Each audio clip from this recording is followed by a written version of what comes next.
The Tom Woods Show, episode 1054. Prepare to set fire to the index card of allowable opinion. Your daily dose of liberty education starts here. The Tom Woods Show. Friends, my away carry-on helps make my travel a pleasure. It's super strong yet lightweight, and it's even got its own USB charger built in. I'm like the king of the airport with this thing. Take $20 off your suitcase order when you head to awaytravel.com/woods and use promo code WOODS at checkout. Hello, everybody. Tom Woods here. We're talking to Connor Boyack once again, and boy, this guy is, he's in some trouble with Salon and fashionable opinion because his children's book series, The Tuttle Twins, has just released its latest edition, and that is The Tuttle Twins and the Search for Atlas, which is loosely based, of course, on Atlas Shrugged. And you know Ayn Rand is the only libertarian these people know over at Salon. So boy, did they blow their top at him. So I want to talk to him about that. Also, he has a book, brand new book for a slightly older audience, a book I love very much called Lessons from a Lemonade Stand, An Unconventional Guide to Government. Connor Boyack is president of the Libertas Institute, which is a Utah-based public policy think tank. He is an all-around great guy. He does a million things, not least of which is he created the libertyclassroom.com website and helped get that off the ground. He has been an indispensable guide for me through the world of technology over the years. Guide? What do I mean guide? He does it for me. So he's just a jack of all trades, a very, very impressive person. He's one of a handful of people in the world. I would say if I had some major project, I would say I need this guy, this specific person on my team. So Connor, welcome back to the show. Thanks for having me on again, Tom. All right. You have gotten Salon upset at you, which to me is half the fun of this whole thing. But this is another entry in that Tuttle Twins series, the Tuttle Twins and the Search for Atlas. So we'll go through and talk about what the storyline is here. Mm-hmm. But man, did that trigger Salon, because, of course, Ayn Rand and Atlas Shrugged are the only things they know about libertarianism. So you finally said something that they can understand without cliff notes or something. So they came after you, and I think there's just interesting lessons to be learned in this whole thing. So first of all, the Tuttle Twins series, I've already explained, is a children's book series that conveys a lot of important ideas in ways that are digestible for children and that are typically based on some classic book from our tradition, whether it's The Creature from Jekyll Island or The Law or Economics in One Lesson or The Road to Serfdom or whatever. In this case, it's Atlas Shrugged. Now, how do you make that digestible for children? By leaving a lot out. How about that? Yeah. I have to say at the outset here, the response from Salon reminded me in a lot of ways of Bob Murphy in your interview with a zombie, right? When you were pitching your nullification book and his character in that video interview that you did, he could only say like a few words that he would, that the media latches onto. In your case, nullification and racist and whatever. And in our case, it's like Ayn Rand, selfishness and so forth. And so seeing the response from Salon was humorous because their lexicon of libertarianism is, as you point out, extremely minute. I mean, like you say all these other things about spontaneous order and economics and liberty and whatever. And like it didn't touch their radar. But the moment we do a book on Ayn Rand, we get the write-up. And so, hey, it's great for marketing if nothing else. But to your point, right, we have to leave a lot out. We're not touching objectivism. We're not getting into the extremes of the virtues of selfishness. We're not getting into all the, sexual morality stuff that Rand likes to throw in a lot of her books. Really what we wanted to distill down for kids was kind of the more common sense, more palatable lessons that you can learn in Atlas Shrugged. So the importance of hard work, the importance of keeping what you earn, the destructiveness of socialism, the value of hard work, supply and demand, production versus consumption. What happens when the producers in a society leave and people continue to want to consume the things to which they feel entitled? These are all kind of lessons and ideas that we can extract from Atlas Shrugged in a very positive way, in a very pro-child way that parents, especially those, because remember, we're not just appealing to libertarians. We have kind of our core market, but these books, I would say more than half of our customers have never heard of Leonard Read or Henry Hazlitt or Hayek or any of these authors or their works that we're basing these books on. They just hear, oh, these are good books that teach my kids about important principles, and then they buy it, and then they read it, and we're introducing a ton of new people to these authors and these works and these ideas.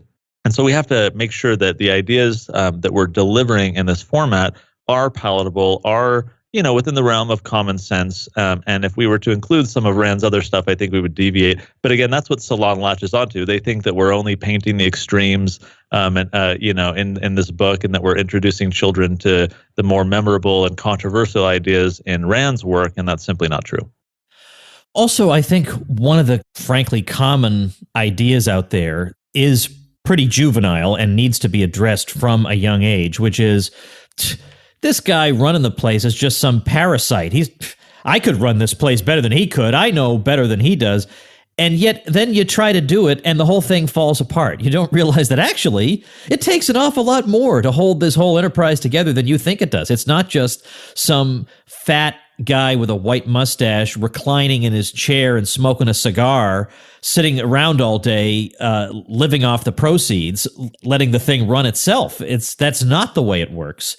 So this presumption that you puncture in the book very nicely, that look, let's just get rid of these terrible blood-sucking parasites and replace them by us or just any old person, has pretty bad results to the point where you start begging to get those people back after a while.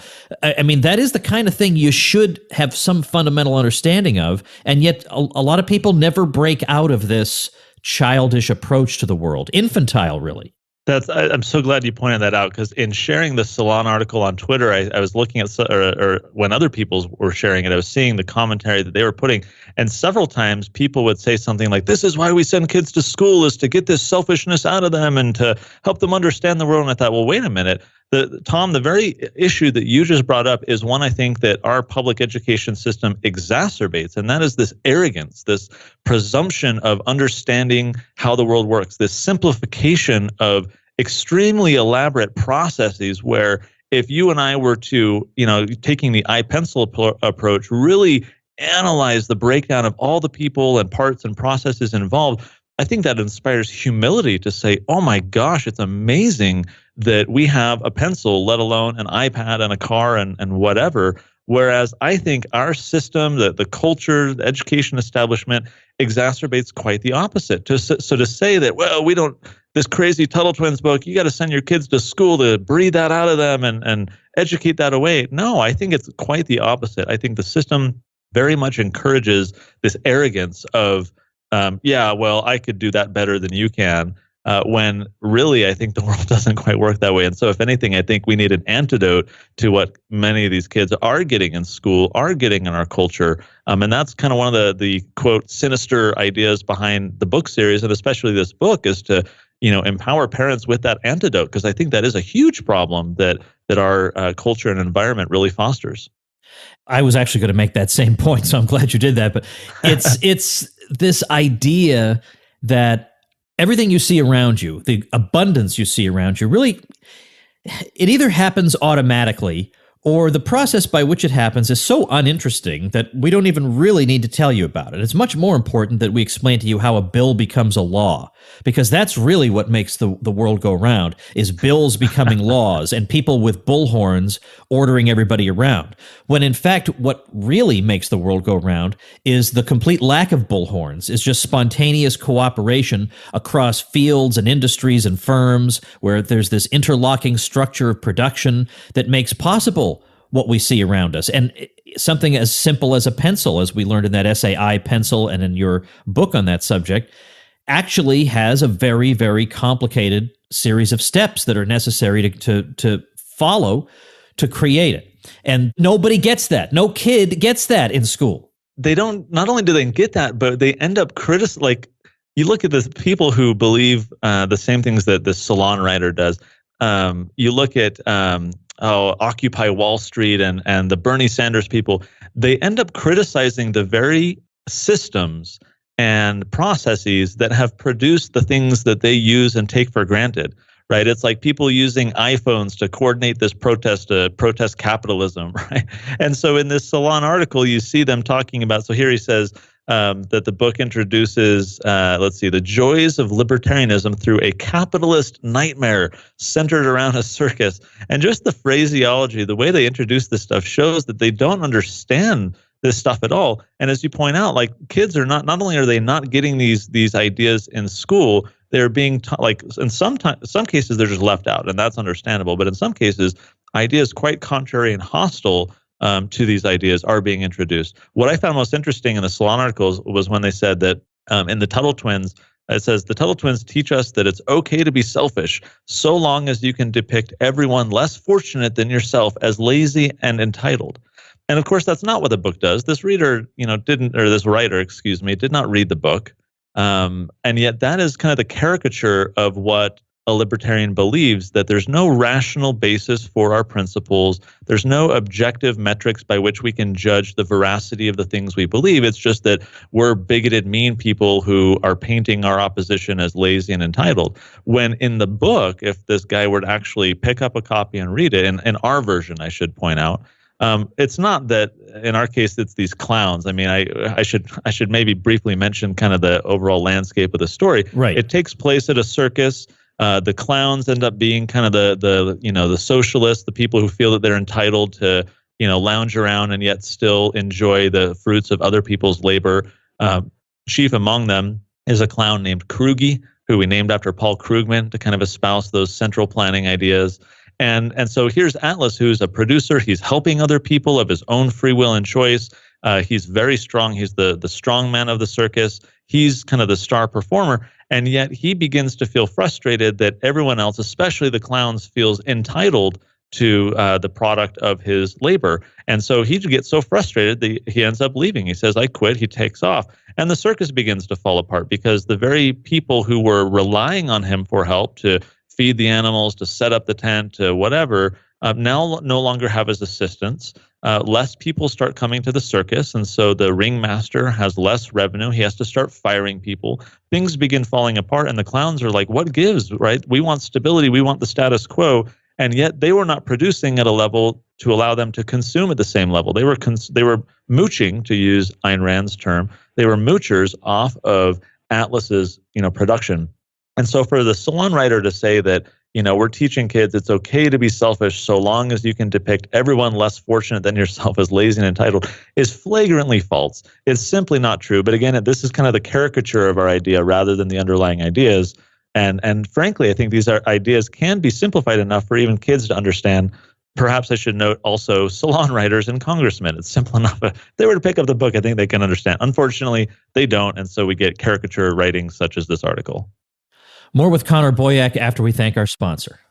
Folks, I do a lot of traveling, so I am a bit of an authority on this question, and I'll tell you something. My favorite suitcase by far is the Away suitcase. I have one of their carry-ons, which come in 2 sizes, and the beauty of it is it takes into account everything that drives travelers crazy. So if you're an overpacker, don't worry about it. The interior has an amazing compression system. Don't worry about wheels getting stuck. You got 4 beautiful 360-degree spinner wheels. That ride is going to be nice and smooth. You got a removable washable laundry bag to keep your disgusting clothes away from your nice ones. It's made with premium German polycarbonate that's very lightweight. It bends, never breaks. Plus, your suitcase will charge your cell phone, plus anything else that's powered by a USB cord. Away bags and accessories make the perfect gift with their lifetime guarantee and 100-day trial. So there's a perfect size and color for everyone on your list this holiday season. Or grab an Away gift card if you can't make up your mind. Not to mention free shipping, and even better, for $20 off a suitcase, visit awaytravel.com/woods and use promo code WOODS during checkout. That's awaytravel.com/woods and use promo code WOODS at checkout. Connor, you have an organization called the Association for Teaching Kids Economics. I'm sure Salon will be absolutely delighted to learn about this and what this organization is up to. What exactly is this organization up to?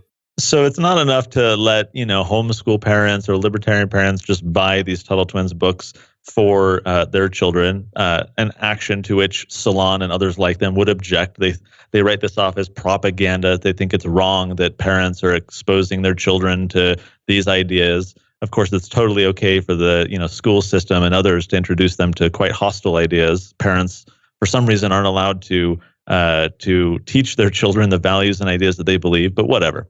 So it's not enough to simply do that. We've done over, I think, 120,000 books now, which is amazing. I'm super excited by that. But late last year, mid last year, we started this side project where we wanted to get the books into school classrooms. We recognize that for all the work that we can do to introduce one family at a time to this series and the children that they have, there are so many more children out there that we need to reach that maybe their parents would never buy the books. And so we set up this organization, the Association for Teaching Kids Economics. It's not for teaching kids libertarianism or anarchism or politics or anything. It's economics. The beauty of that is that it's benign enough that school teachers are very open to it. In fact, a lot of curriculum requirements require teachers to teach economic ideas. And of course, as your listeners know, economics and politics are so inherently intertwined. It's basically human interaction, the foundation of that, which I think leads into different applications if we're talking about economics or politics. But using economics as the vehicle, we can talk about political ideas because they're inherently related.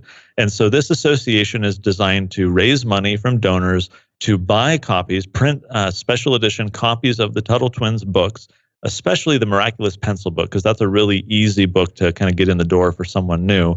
And then we build curriculum around it, lesson plans, activities that we give to the teacher for free. Every kid in the class gets their own copy of the book. If we're setting up these classroom ambassador programs where someone, think from like Young Americans for Liberty or whatever, could go into the classroom and do a little presentation or an assembly and talk about these ideas a bit more. So we've had some early success. We've been starting primarily in states that myself and our executive director are in, Utah and Arizona. We're just now starting in Idaho. We're doing a little bit in Texas, and then we'll expand from there. We've been sending thousands of books in the past few weeks alone to classrooms in those states because we've been able to find donors to fund that operation. The response has been awesome. We've heard from a ton of teachers who are really excited by this because either they're like-minded and so they want to pass these ideas to their students, or they're not like-minded, but they recognize the value of teaching their students about economics. And in some cases, hey, I have this curriculum requirement and I always struggle to figure out how to, talk to kids about economics. So here's an off-the-shelf thing. All the kids get a book, win-win situation. And so we're at the very early stages of this. But as we develop the organization, every Tuttle Twins book is going to get its own, curriculum and activity workbook and lesson plan and so forth. And then teachers will have training. We're going to have this online training portal where teachers can learn themselves more about economic ideas so that we can have a lasting impact in the years ahead as they continue to talk to new groups of students that come through their classroom. And so, and we're focused, I should note, on the K through 8 grade ranges, primarily 3rd to like 6th grade, but we'll do all of K through 8. And no one else is working in this space. There's a few organizations like FEE and IHS that are now moving into the high school arena, but no one is working in K to 8. And so we have a lot of opportunity, a lot of need, and what we've seen so far, a lot of demand. And so that's a really exciting thing that we have all these resources with these books, and we're able to now start delivering them straight into the classroom. So that's roughly the age range for those books. And that leaves, as you later noted, a bit of a gap for what about your older children who, maybe we wouldn't even classify them as children. I don't want to be scolded by Robert Epstein. But in other words, you at some point you want to start introducing ideas at a somewhat higher level, but maybe not quite at a graduate school level. So you now have yet another book. I think I'm violating some principle of book marketing by talking about 2 books in one episode, but who cares? This one is called Lessons from a Lemonade Stand, an Unconventional Guide to Government. First, let me just ask you just quickly, what is the age range that you recommend for this book? So I intended this book to be targeted towards teenagers. All right. Yeah. I'll give you more time to talk about it in just a minute, but I want to situate people in this by reading my blurb from the back cover, if you don't mind, okay? Because I want them to get a sense of what's going on in this book. So Great. I don't think I've ever read one of my blurbs on the air before, but here we go. This is my endorsement of Lessons from a Lemonade Stand. Take all the sweet platitudes you've ever heard about government. These wise public servants are innocently pursuing the common good. Government gets its just powers from our consent. Roll them into a ball and throw them away. In their place, read Lessons from a Lemonade Stand, which contains more plain truth about the nature of government than any student ever heard in what we laughingly call our institutions of higher learning. Yeah. Okay. So now that is a Tom Woods blurb if ever I read a Tom Woods blurb. So now you got to go ahead and justify this. Explain to me why this isn't just the same old, hey, kids, call your congressman kind of book. So this book was born out of a presentation I did about a year ago. I had just a PowerPoint I put together. It's about an hour long. It was for a youth group. I don't know, there were 70, 80 kids in the room. And I talked about, all these ideas. I talked about common law, natural law, statutory law, positive law, malum prohibitum versus malum in se. I talked about mens rea, consent of the governed. And so I was walking through all these ideas connected to law and government. And this kid comes up after and is like, hey, that was good. Oh, yeah, okay, thanks. I'm glad you liked it. He says, no, it was really good. You should turn that into a book. And I'm like, okay, maybe there's the next book idea. So it was born out of this initial presentation where not only that kid, but a lot of other kids after him came up and were like, hey, this is like, I've never heard this stuff before. And I thought, well, okay, yeah, like kids aren't being taught this. I'm already doing this with younger kids in the Tuttle Twins. Why not expand this? So the idea initially was to target teenagers. But then as I started sending the draft around, I had a lot of response from college students. So, the young adult kind of crowd. And then I sent it to some parents who read or have Tuttle Twins books for their kids. And these are parents, again, who have never read original works. They've never picked up Mises. These aren't people who are scholars and studious people within the liberty movement at all. They just like these ideas, and they're very new and they're very newly being exposed to them. And so I found that the age range, while it was intended to be for teenagers, because that was kind of the core audience that I had in mind when I wrote the book. It's more of an informal style. It's not long. I wanted to pack a lot in a book that wouldn't be very thick, so it's not intimidating.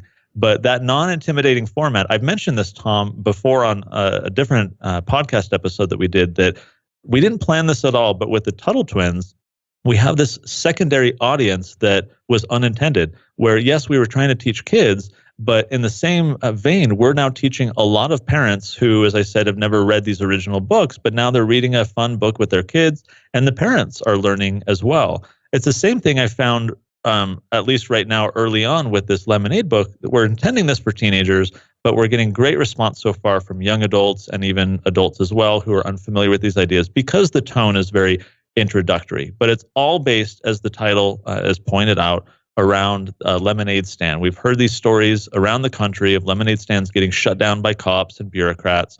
And so I use that as the hook in the book to say, look, everyone gets upset when that happens. Why? Right? Why is it that people object to that? Yeah, they didn't have a permit. They do have to pay $400. They should have jumped through those hoops, right? And if not, then why not? And if they don't need to for lemonade stands, then why do they need to for selling things online in their basement? Why do they need a business license? And on to kind of expand that idea, tease it out, and understand the underlying principles. So this is kind of in response to a lot of our Tuttle Twins parents saying, we need more for our older kids.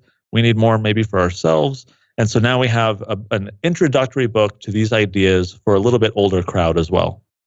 And let me make clear that this book is, I tried to make it clear in my endorsement of it, but this book introduces people to figures, not just the usual safe libertarian figures like John Locke. John Locke deserves to be mentioned and learned about. I am not disparaging John Locke, but you're not going to get in any trouble with anybody by teaching John Locke. Or even if they want to be really edgy, they might trot out Milton Friedman if they really, really.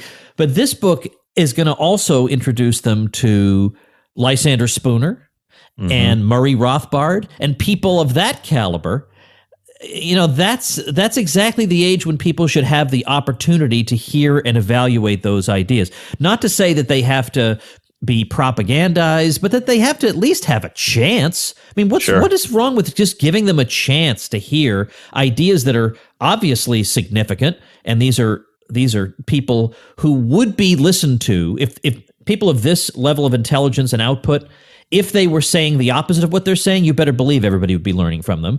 So good that people get a chance to learn this. But I just want people to understand this is a chance to introduce people, teenagers, to ideas that are going to challenge them and not put them to sleep. And this will be a challenge because some of these ideas are very radical. As you point out, we're introducing controversial figures, but we're talking about the illegitimacy of the state in a tone and in a format that is accessible to teenagers. We're talking about civil disobedience, and I give many examples. And all of this is kind of built throughout the book as we first start talking about, what is law, what is authority, is it possible at all to give consent to the government, and what are some ways in which that may or may not happen? And once we show that we basically can't give consent to the state, then we talk about why the state is illegitimate and in what cases civil disobedience might be justified. So for a lot of parents who pick up our Tuttle Twins books and think, oh, yay, this can teach my kid important values, I'll be very interested to see, because this book is coming out in just a few days, I'll be very interested to see what their response is when they pick this up, because it is going to be more controversial. But I agree with you, Tom, that at a minimum, I think especially teenagers, but young adults and adults as well, need to be at least exposed to these ideas so they can consider them. You've got a number of websites. I'm going to have them all linked at tomwoods.com/1054. Everything will be linked. Libertas, TuttleTwins.com, LemonadeFreedom.com. Everything will be linked there. But if people want to get these books, how would you direct them as the best way to do it? So they can go to TuttleTwins.com to get those books. That's the easiest place. We have a combo package where we throw in activity workbooks and other bonuses. And so I imagine, Tom, like 99% of your listeners by now have the Tuttle Twins books. But for that one guy out there, TuttleTwins.com is the place. And then right now we're just selling the Lemonade book through Amazon is the easiest place to get it. And then if anyone wants to follow what we're doing, Googling Connor Boyack is pretty much the easiest way to do it. We're kind of all over the place. All right, good. So I'll have a bunch of links to help people, and particularly to the books at tomwoods.com/1054. Well, good luck. I'll link to that. I should try and remember to link to the Salon article. Yeah. It's amazing. You have driven them insane with a children's book. Don't you know that children's books are supposed to just be like, I was going to say dumbed down Salon articles, but how much dumber can they get? Yikes. Anyway, Connor, thanks a lot for being here today. Thanks as always, Tom. All right, everybody, this is going to help you out. This right here. That's what I'm here for. I'm here to help you. Here's something that's going to help you. I've got a listener of the show who has created a website called speakbetterspanish.com, and she offers lessons in Spanish. She's got free resources. She's got paid services. She teaches students of all ages and skill levels through online personalized conversation sessions, grammar lessons, tutoring, and family lessons. She even offers adventure immersion trips in Spanish-speaking countries. She's got a lot of experience doing this and a discount offer for a limited time for Tom Woods Show listeners. 25% off your first month of online Spanish lessons. So how do you claim that? You book a free consultation with her at speakbetterspanish.com/woods, and you'll get that discount. So if you are thinking of starting a website and you would like to get publicity like this from me and have my audience hear about your site so that when you start your website, it's not just tumbleweeds going by, check out tomwoods.com/publicity. You'll find out all the free goodies I give you when you get your hosting through my link. And one big major part of that is a burst of free targeted traffic to your website. Can't ask for better than that. So check that out at tomwoods.com/publicity. I'm going to link to speakbetterspanish.com on my show notes page for today, which is tomwoods.com/1054. Tomorrow, Gareth Porter joins us to talk about the real history of the Vietnam War. See you then. Become a smarter libertarian in just 30 minutes a day. Visit tomwoods.com to subscribe to the show for free, and we'll see you next time.